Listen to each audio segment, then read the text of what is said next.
100, on my way to a meal, closed over 100 deals. Can't change us.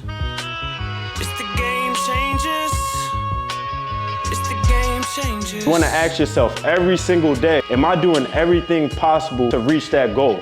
Don't get too far of yourself. Stay in the moment, stay grounded, and continue to push every single day. Welcome to the Game Changer Podcast. I'm your host, Elijah Bryant, and we got a special guest with us today. We got Gabe from Allentown. Appreciate you. How you doing, bro? Yes, sir. Good. How about yourself? I'm great. So let's bring him back, though.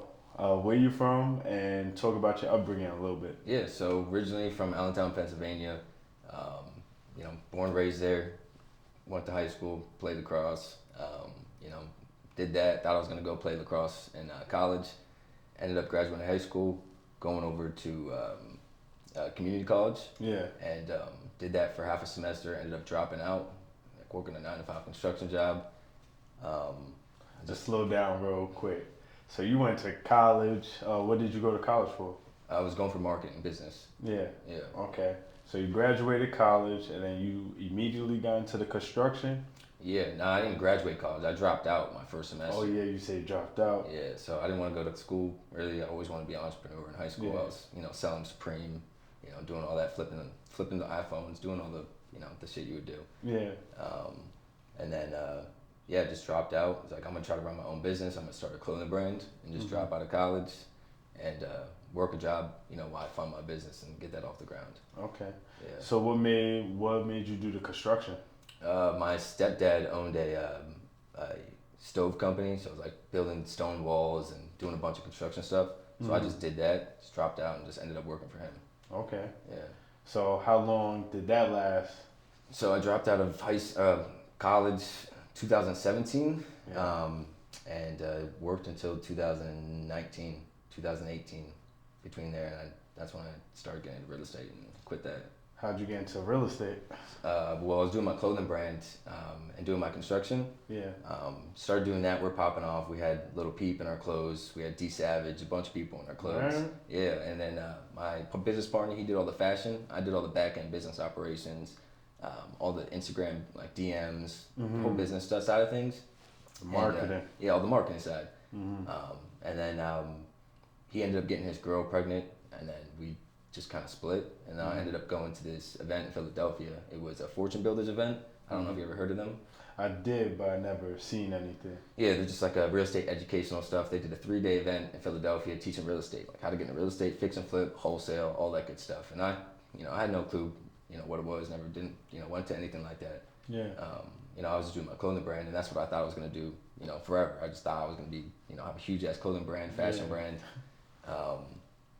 And then went to the event, started talking about all this stuff, and they started talking about wholesaling. They're like, it's no risk, easy to get into, not much money to start. And then just opened up my eyes. And for the 3 days I went to that event, at the end they pitched like a $50,000 program. And I was like, damn, I can't. That's steep. Like I can't. I can't even pay my car payment right now for real. And I ended up just going on Instagram. I found this kid that had like a $500 wholesale course, and I just ended up buying it and watched it every single day. Every single day, they were talking about driving for dollars, all this stuff. So I'll be driving in like the truck at work, looking around for houses, writing down the addresses and stuff. Everything was telling me to do in the course. Yeah. Got bandit signs, the whole 9 yards, and just started doing everything. So with that first deal, did it take like a long time before 8 months. that happened? Yeah, it took me 8 months. So I was struggling, dude. It was hard because I was working my 9-to-5 job. I was literally waking up at, I had to get there at 7. Was working there until like 6 or 7 at night every night. Yeah. So it was tough. I had no time to cold call, anything like that. And I'll be on Facebook Marketplace, reaching out to people for sale by owners on Facebook Marketplace, doing everything. So it took me a while, and then 8 months, finally got my first deal off of Facebook Marketplace, just messaging people. Made like $2,000. And I had no clue what I was doing. I just locked it up. And while I was working my construction job and learning as well, I was using the Meetup app. Yeah. You know that app? Yeah. So I would go to like local meetups, and I met a couple people, and the person I met that was doing wholesaling as well, he's been doing it in Philadelphia. I reached out to him. He found a buyer, taught me the whole entire process, and I made like $2,200 on my first deal. So Did that 2000 feel like 2000 or Nah, did that it? shit felt like 100 racks. Facts. That shit was crazy, dude. It literally changed my life. Like, even though it was the littlest deal ever, Yeah. I was like, damn, like I spent 8 months trying to build something and do something other than getting a regular paycheck for my job. And just that feeling was crazy. Just going to the title company, getting that check, depositing it. It was insane. And I knew right there I was gonna quit my job and just go full time into it. How long did it take you to quit your job, or did you quit your job right away? Yeah, so I went to the title company and got my check, and that same night, my buddy was he was in Tampa visiting his brother because he went to University of Tampa. One of my best friends, and I got my first check. I was hyped, and I FaceTimed him. Went to the thrift store after that because I love thrifting and like buying and reselling shit on eBay. Yeah.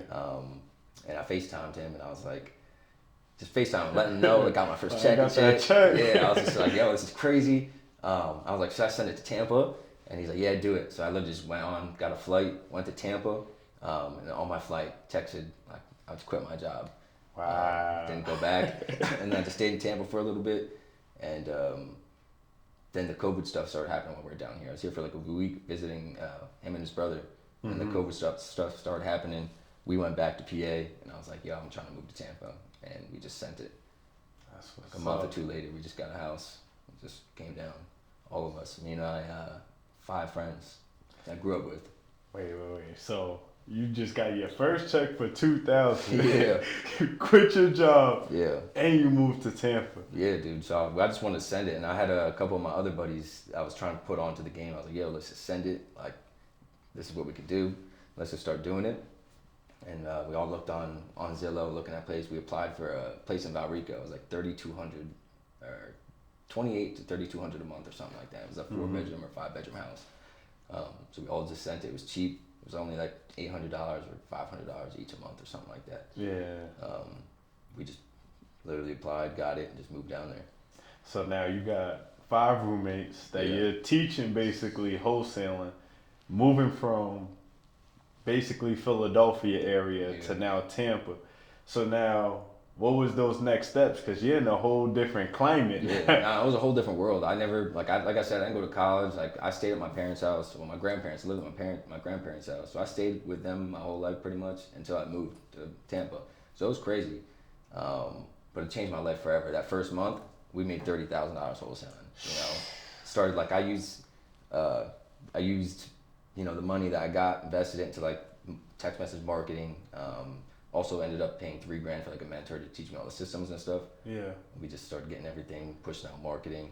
We're So- all calling.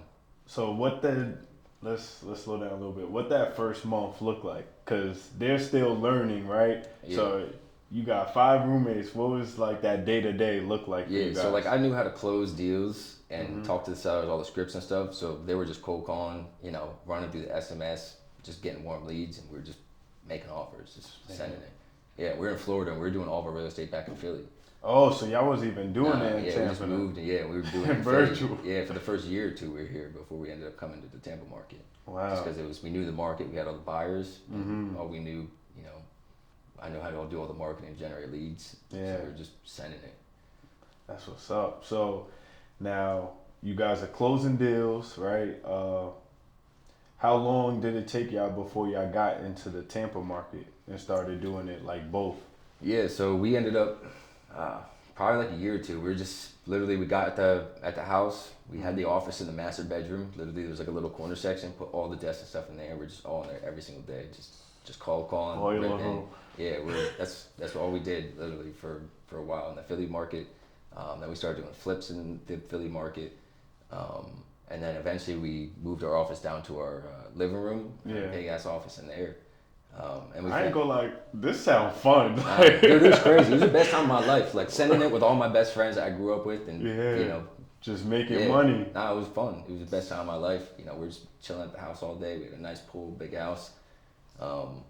It was amazing, dude. And then we finally got our first office and started working out of there for a while. And then that's when we started getting into the Tampa market. That's what's up. So how long did it take you guys to get into the fix and flip? Probably like a year after we got into, you know, to Tampa. We was wholesaling for the whole year, and then we started. You know, I met this guy Eldon, who's he's a top producer agent over in the Philadelphia area. Yeah. and Lehigh Valley, and he reached out to me. I sold the deal to his buddy, and then his buddy was telling him about me. He reached out to me. We just started chatting. He was like, send me deals. And we ended up just having a great partnership, and we were like, yo, I'll lock up the deals for low. I won't even just assign them to you. We'll just keep them. We'll split profits on the flip. And work like that. Yeah. Oh, that's so smart. Yeah. So let's talk about a deal, right? I guess, what was your biggest deal? 200,000 assignment off of a commercial deal. Yeah, so that was my first. Let's talk about it. Yeah, Let's dude. talk So like, just being in the game. Obviously, we're wholesaling. We're getting in the office. We're just trying to crush it. Just making moves. We're hiring people. You know, and we're just trying to crush it. Always doing single family. It's always our bread and butter. That's all we did. And then one of my buddies, he had a lead that was a commercial warehouse in Tampa. So I ended up going there. I ended up locking it up for 600,000. The guy was looking to sell. He was retiring. It was a business. He ran his business out of there, and he was just shutting down. Sold his business, selling the property, and got it for 600,000. Got it locked up. I had no clue what I was doing. You know, I didn't know the comps or anything like that. I just saw this one random warehouse that sold for 1.1. I was like, all right, we could sell for 1.1, whatever. Let's lock it up. 600,000. He accepted. And we just started marketing it, and we cold called this one commercial buyer who owns a brokerage as well here in Tampa. And he's like, yeah, I want it. We were pushing at 1.1, and then finally we're like, we could do 800. So I was like, this is the biggest deal ever. I was like, fuck it, you know, I'll that's a 200 grand spread. Let's lock it up. Yeah. You know, so we signed it with him, and then we're going through the process, and then he owns a brokerage. So when he had it locked up, one of his agents had a buyer that tried to go around our back and go to direct to the seller, and was like, yo, I'll give you $975 for this, like blah blah blah. So then the seller's pressing us like, hey, I have people that are, you know, that are offering me way more, almost 200 grand more than you guys are offering me. Like, if you guys don't close on the set date that like we're supposed Basically, to, I'm it's going done. with somebody else. Yeah. Yeah, and our issue was our buyer couldn't close on that set date. Yeah. Because he had to do environmental tests. This is the first time I'm doing a commercial deal. I have no clue what's going on. Like, so he's like, you'll have to do a phase 1 like environmental test, make sure there's no contamination. If there's contamination in that phase 1, like if it needs a phase 2, it's, you know, it could be multiple 6 figures to clean up that contamination. Yeah. Just because of all the, you know, it's a commercial site, so now, you know, there's contamination. It's going to be a huge mess, and a lot of money. So our title company, what we did was, because in our contract we had 7 days to fund technically after we closed. So our title company, on the day of closing, our buyer wasn't ready to fund, so our title company closed out the transaction. But, you know, it was no funding or anything like that. Yeah. And luckily within those 7 days after closing, our buyer was able to fund and get the money. But every single day the seller was pressing the title company, you know, calling the title company like, where are the funds? But we got it done. And shout out to that crazy. title company. They're After this, you gotta give me. Dude, they're a blessing. I do all my deals with them. I won't go to anybody else. I feed them business referrals. Like, they've been a blessing, and that was my biggest deal ever. So if I would have lost that, Yeah. I would have been sick. And that title company, they basically they saved that deal. No, 100% they saved it. Yeah, because that buyer the seller was backing out. Yeah. Like, he had a $200,000 offer more. Like, he's not gonna take that. So yeah, they saved the deal. And that was that your only commercial deal that you done? Nah, so that was my first commercial deal ever, and then after that, I was like, my eyes just like holy open shit. up, like, right? Commercial is the game. This is where I can make our bread and butter. So after that, we just started diving crazy into commercial. We, you know, started automating the single family side of things, bringing in virtual assistants, and kind of just streamlining that side of things, and then really honing in on the commercial side. So now we're doing gas stations and warehouses. That's our bread and butter. Yeah. And we've done like 5 or 6 now. So what does this look like? Because I'm gonna be honest, right? You know, we both moved from up north to Tampa. Yeah. Kind of around the same time. Because, Yeah. you know, even though we don't know each other personally, we know each other from social media. Yep. The best thing about social media, you can see somebody else's story. So I'm seeing the same thing as you're saying. Like, you going from this to doing so many different things. Yeah. What is the evaluation for those gas stations, things like that? What does that look like? Like, how do you analyze those deals? So originally, since that first deal was a warehouse, you know, I was able to learn how they calculated, you know, the warehouse stuff, which is by cap rate, you know, what they can get per square foot on the rent after they buy it. So, you know, they're just analyzing by cap rate and what its market rent is after they could buy it, because they're going to hold it and rent it out. And then I was just doing warehouses only because I have warehouse buyers. And then we ran into a gas station buyer who has 95 gas stations across Florida. So he was like, yo, I'm looking for gas stations. You know, I'm just fired my realtor. He wasn't doing whatever for me. I'm looking for a new, you know, somebody to represent me and bring me gas station deals. So I was like, perfect. You know, I can find you deals. That's what we're best at, is just finding deals. We're really good at marketing. Yeah. So I just started running campaigns, finding gas stations, and learning the underwriting process on that. You know, and for his criteria specifically, you know, they're just looking at all the volume. He wants to own and operate. He doesn't want to own the gas station and lease it out to a tenant. Oh, okay. So he wants to own, operate. He owns a gas supply company. So, like, he makes 50 cents to $1 profit per gallon that you know, that people come and get gas. So that's where his bread and butter is. So he cakes off of that. He doesn't care. He'll overpay for gas stations because that's where he makes his money. You know, if he's doing 40,000 gallons a month, he's making. How much different from what you're doing from when you was doing wholesaling houses to now doing gas station? Is it like a completely different game? Nah, it's easier, honestly. Dealing with a commercial has changed my life because it's like sellers. I always never really liked dealing with single family sellers or really land sellers, little land sellers, or, you know, just single families really are bread and butter. But it's just always just like, it's always something, bro. It's a hassle. It's a hassle, you know, versus dealing with commercial sellers. They're all business owners. They're just like us. So, like, it's very easy to have a conversation and make a connection with someone like that. Yeah. It's not emotional whatsoever. It's just straight numbers based. If it makes sense, it makes sense. But other than that, there's no haggle. There's no like emotion. It's a lot easier of a conversation, and it ends up being easier than a regular transaction. You know what's crazy? The same work. I went to InvestFest last year. Robert Smith, the richest black man, right? Yeah. He was talking about. He was like, I'm doing basically the same thing you guys are doing. I'm just dealing with bigger numbers. Yeah. It's the same, sort of similar process, just bigger numbers. Yep. And that kind of opened up my mind. Like, I'm spending my time on these 5K deals, 10K deals. I should be thinking about the 100, the 150s, you know? 100%, dude. And I will always be grateful for that commercial deal that came in my pipeline because it was just like an accident. You know, it just came across my desk. I was not marketing for it. Yeah. So it just was like, damn, that was the easiest deal I've ever did. Easiest deal ever. Besides that, like, stressful part about the closing. Yeah. 60 days or less closing from the start to finish. The seller never haggled us until the end when that all happened. Super easy transaction. My question to you, what y'all do with that check? Or not like what y'all do with the check, but like, what was like, did you do anything exciting? Because we still young, you know? Yeah. So, I mean, it was like closer to the end of the year. So we were just like, and we're having big spreads, and right before that, we closed a $75K wholesale deal in California, a single family property. So right after that, we just all went team trip. We went to Puerto Rico, just spent like a couple days there, did Can-Amming and stuff like that. That's lit. And then just came back right to work. But are y'all still, is the same five still working together, or, you know, did things change? Yeah, so things ended up changing a little bit, and I ended up switching my model and went virtual, and they're doing health insurance, and then one of them still works with me. So now my model is completely different. My wholesale model is completely virtual, no offices, just virtual assistants in Costa Rica, and they do all like the qualifying. They make the offers. They do the numbers, contracts, everything. So what does your day-to-day look like now? Just operational, just, you know, Zoom calls with the VAs here and there. If they need help on a lead or running numbers or something.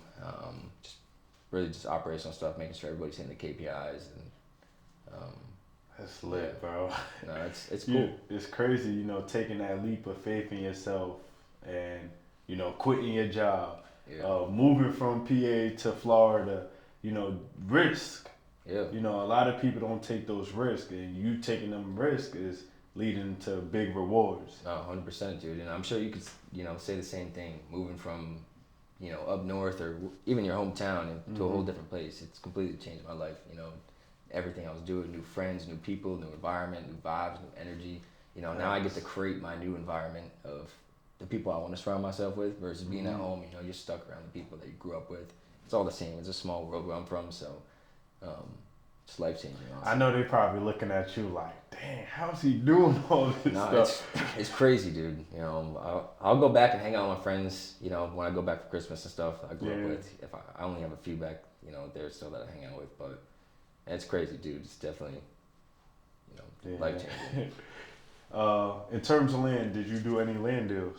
Yeah, so we did little land deals here and there, and doing land deals, it was always tough for us. We did them, it was our bread and butter was single family, so we would have land deals come in here and there,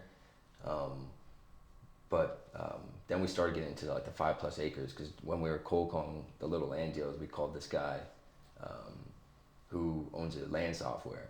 So they've been creating a land software for the last 8 years, where they pull all the permits, every single permit all across Florida, and they review all of them, and they put them in the software, and you can find land opportunities from the software. It's crazy. But when we call them, like, what are you guys doing? Like, how are you guys finding leads? And like, how'd you get my number and stuff? They're like, we got to meet. So we ended up making that connection. They came over to our office, and we ended up partnering with them, because they have this software, and they work with Domain, Lennar. They work with the biggest home builders in the world, all across the nation. And they're subscribed to their platform. They use them as like a tool for their underwriting and offering on deals and stuff like that. And they were looking for somebody to do all their find land deals. Like, we have a bunch of these developers looking for deals. We need somebody to find us deals. So then we just started, but they're only looking for 5+ acres. A lot of them, like these bigger, they were looking for subdivisions. So then we just started marketing to 5+ acres all across Florida in like the top 150 zip codes. So like those are the only other land deals that we'll work on. And what's that platform, or is it? It's called their platform is called landfinder.ai. And then our brokerage is their partner for finding off-market leads. So like, we'll run our off-market leads with our cold call center, and just have cold call off-market leads, 5+ acres, and then we'll get all the seller information, all the interest of the seller, all the notes, future land codes, and then we'll push it over to the software. Okay. And then all the subscribers will get a notification that there's a new off-market deal, and then they'll be able to submit us an LOI if they're interested. Wow. Yeah, that's sick. Dope. Yeah. That's dope. So other than that, that's the only thing we'll do, is just submit deals to them, and whenever somebody wants to, generate an LOI or make an offer on it, they'll just reach out. But it's long, dude. It's like, these due diligence periods are like a year, 2 years. They're super long. So it's a long process. With the acres and the entitlements and all that stuff. Because all the big builders, that's what they want. They want it risk-free. They want to make sure they have every single approval and everything in place before they purchase and close. Yeah.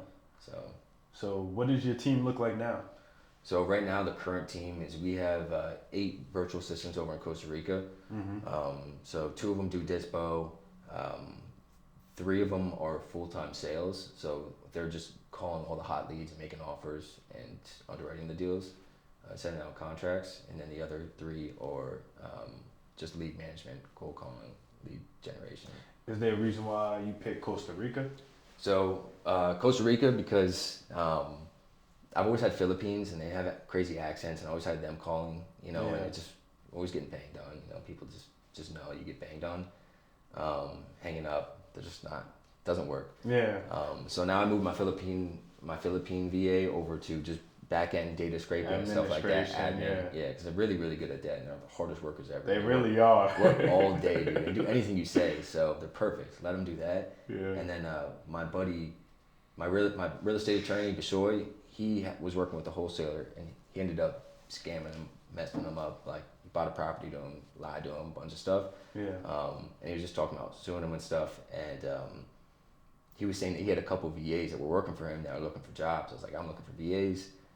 Introduced me to them, and they were from Costa Rica. So I got on a Zoom call with 3 of them, Matt, Carlos, Ignacio, and perfect English, Spanish, English, no accents. Yeah, that's perfect. Insane. They're smarter than us, because after learning the Costa Rican culture, they don't invest into like the army or weapons or anything.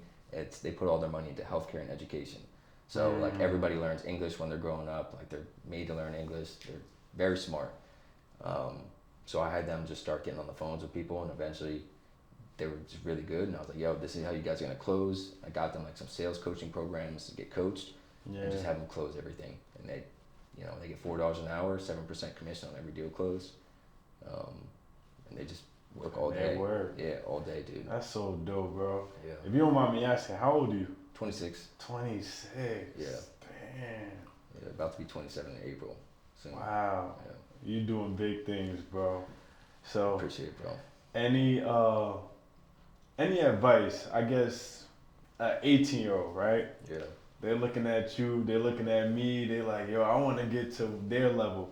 What advice can you give them? Yeah. Nah, I mean, if you're watching this, you're young. You know, I always tell everybody just send it. You know, if you have something that you're wanting to do, you know, you're thinking about, send it. Literally put in your all. Get after it. You know, don't let anybody tell you to, you know, differently. You know, I had my parents telling me to not drop out of college. I had my parents not to buy some of these programs that I bought, and they were saying it was a scam. You know, and I didn't care what they said. You know, I dropped out of college. I was buying the programs, trying to invest in myself, and it paid off. You know, I went into debt on credit cards, buying programs, investing in myself in coachings, mentorships, flying out to LA and putting, you know, my flights on credit cards, going into debt, trying to go to these other events, real estate events, meeting and connecting with people. So I will always say, just risk it all. You know, go for it. It will always pay off. You know, as long as you never quit and you never, you know, give up, you never not win. So that would be my biggest piece of advice for sure. Shit. Where can the people follow you at? Yeah, you can follow me on Instagram, Gabriel Kozel. YouTube channel as well. I really don't post much. I have some stuff on there, but Instagram is the biggest. Gabriel Kozel. Shoot me a DM or whatever. This was dope, bro. Yes, sir, bro. So Appreciate this. if y'all want to flip land, or if you want the plan on how to flip land, you know where to come. Game changer. Sir, appreciate you, bro. That was dope, bro. Yes, sir. Damn.